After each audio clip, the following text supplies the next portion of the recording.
اعوذ باللہ من الشیطان الرجیم بسم اللہ الرحمن الرحیم اللہم صلی علی محمد وعلی آل محمد وبارک وسلم۔ ایک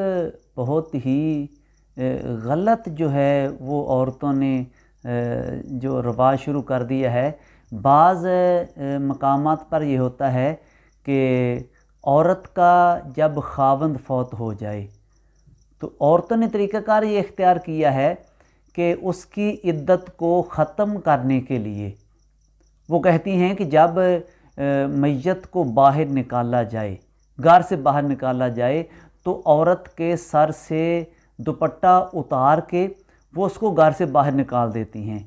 اور کیا کہتی ہیں کہ اب بس اس کی عدت جو ہے وہ ختم ہو گئی، اب عدت اس پر لازم نہیں رہی۔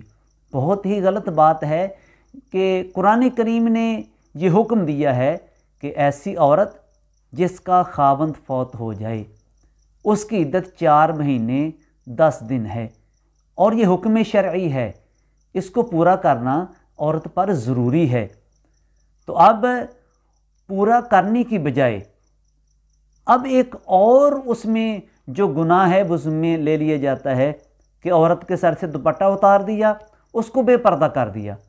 اور پھر اسی طرح بے پردگی کی حالت میں اس کو گھر سے باہر نکالا۔ جنازہ میت جب جا رہی ہوتی ہے تو چارپائی کے پیچھے پیچھے اس کو نکال کے گھر سے باہر کر کے پھر عورتیں اس کو کمرے میں اپنے گھر میں لے جاتی ہیں۔ یہ بہت ہی غلط چیز ہے۔ بعض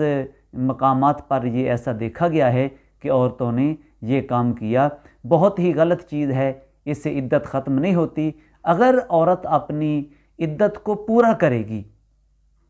اس کو اس کے بدلے میں اللہ تعالیٰ کی رضا حاصل ہوگی، بہت زیادہ اجر و ثواب اس عورت کو ہوگا۔ تو بجائے وہ ثواب حاصل کرنے کے وہ الٹا یہ ہے کہ حکم شرعی کے خلاف، اور پھر دوسرا کہ واضح طور پر جو قرآن و حدیث کا جو حکم ہے، جو شریعت کا حکم ہے، اس کی خلاف ورزی اور بے پردگی، پھر عورت کو بے پردہ کر کے اور اس کو باہر نکال دینا۔ تو یہ بہت ایک غلط رواج جو ہے وہ عورتوں نے شروع کر رکھا ہے، اس سے بچنے کی کوشش کریں، عورت اپنی عدت کو پورا کرے، اور اس طرح یہ جو بے پردگی والا معاملہ ہے اس سے بچنے کی کوشش